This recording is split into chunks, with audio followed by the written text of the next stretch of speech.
Good morning, everyone. Welcome back. Thank you for joining us. We're glad that you're here. I'm Steve, And I'm Scott. and together we're Backyard Musings, the Science and Technology channel.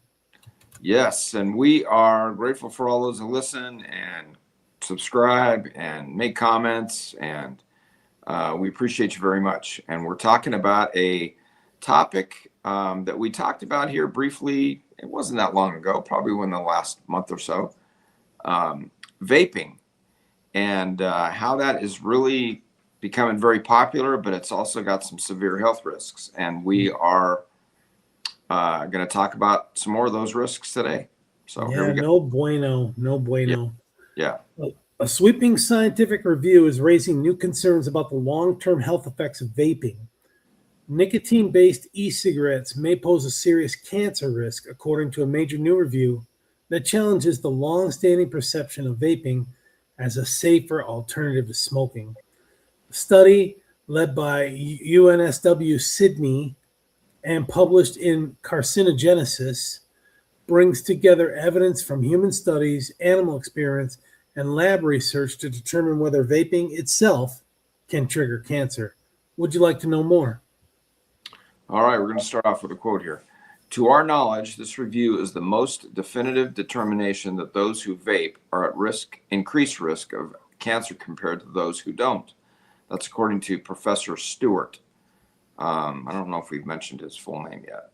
But anyway, unlike earlier research that focused on vaping as a pathway to traditional smoking, this analysis zeroes in on devices themselves.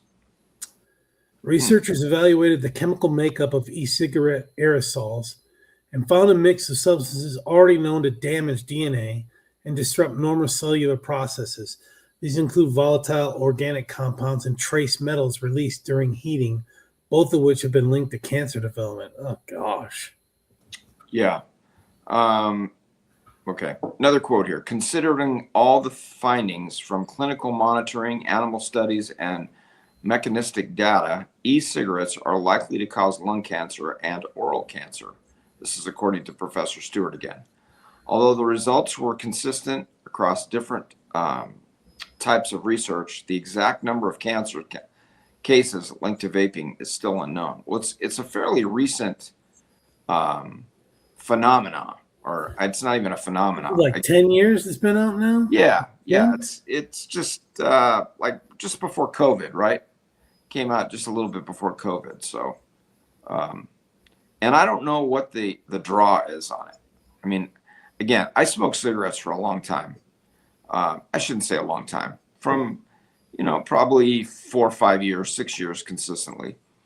And it finally got to the point where I don't know what the enjoyment was of that. I mean, obviously it was the additives that are in tobacco or the things that are in tobacco that keep you going back to it, or countering maybe drinking or whatever.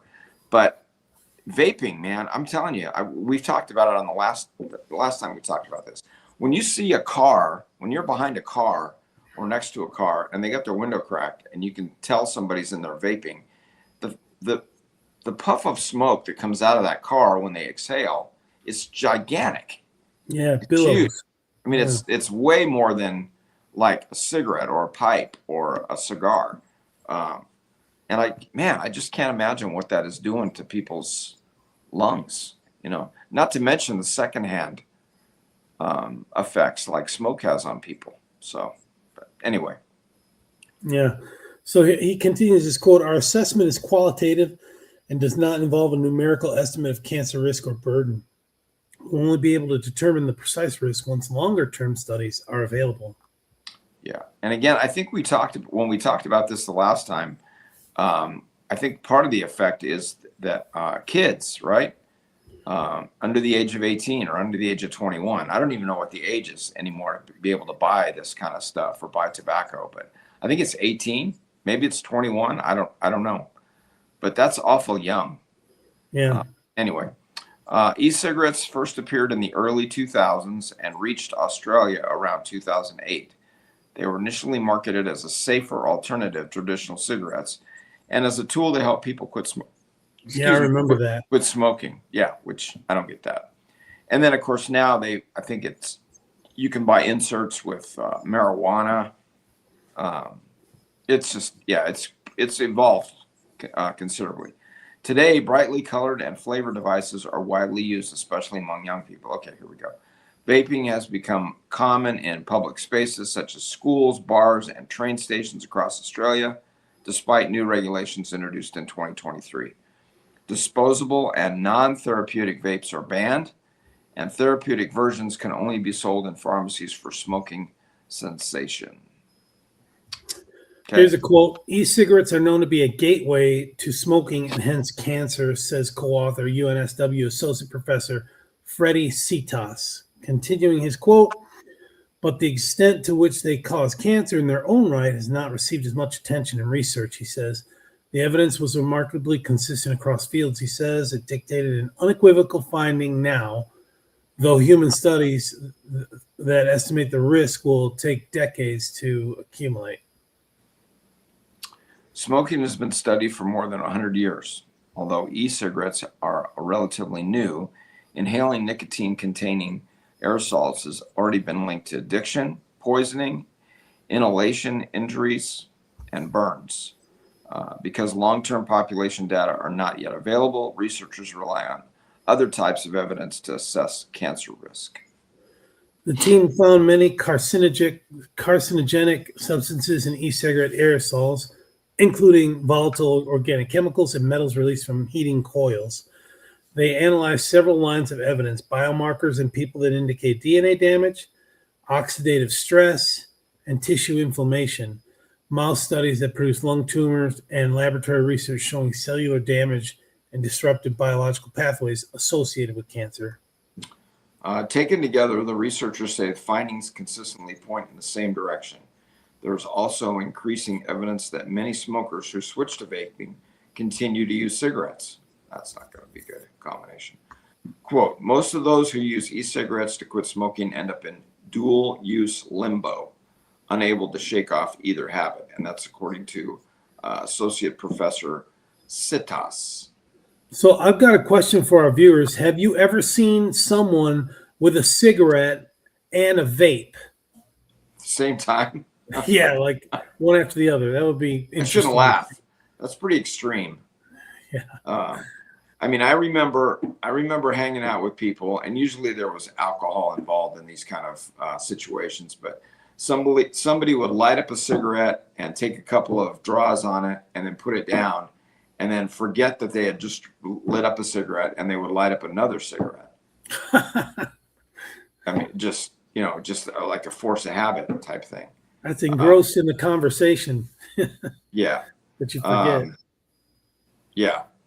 So, but yeah, vaping and smoking at the same time. I mean, that's pretty extreme. Pretty extreme. So here's a quote from Professor Citas. What we do know from recent epidemiological evidence from the USA is that those who both vape and smoke are at an additional 4-fold increased risk of developing lung cancer. No bueno. Yeah. So if you're out there and you're doing this, taking a self-evaluation of what you're doing, right? I mean, it just... Plus the monetary, I mean, you got to spend a lot of money for these cigarettes. Like, who has that kind of money? Free money. Well, yeah, that was another negative effect, right? When cigarettes were 50 cents a pack back in my day, I remember that. You could buy 2 packs of cigarettes for $1 plus tax. My mom would send me down to the gas station to buy cigarettes for her. Yeah. I'd have to have a note to show it to the clerk. Yeah. How honest? My mom. Yeah, signed your mom. Anyway, but then so I mean, I know, you see cigarettes for $5, $6, $7, $8 a pack. I mean, that's $80 a carton. Yeah. No, used to be able to buy a carton of cigarettes for around $5. And I can't even imagine it now that they're a pack. I mean, that's just that's cost prohibitive right there. Just to you're going to buy a pack of cigarettes or a carton of cigarettes, or you're going to buy milk and bread and I don't know. And then to top off, I have no idea how much these vape things are. I guess you buy the little pipe thing or whatever it is, a tube or whatever, and then you can buy inserts for it. Yeah. I guess. I mean, I've seen them on the side of the road. They almost look like little firecrackers, empty. One of my brothers can go through a carton in a week, and that's a really big burn on money, you know? Cigarettes? Yeah. Yeah. Yeah, well, so there's 10 packs. It used to be 10 packs in a carton. So what are they smoking? Like a pack and a half a day? Pack and a half a day. Wow. Yeah.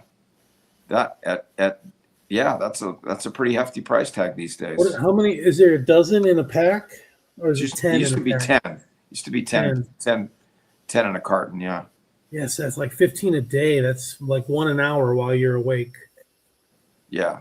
And then I mean, there used to be, I want to say there was 20 cigarettes in a pack, and then you could get some oversized packs. Some of them made 25 or something like that. I want to say it's been a while. So I'm definitely not an expert on that anymore.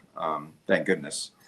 That was probably one of the vices that I really, really look back on and say, I have no idea why I even got into that, or did it, other than, I had friends here. Yeah. Yeah. It was just something you did. And, it's a counter to drinking.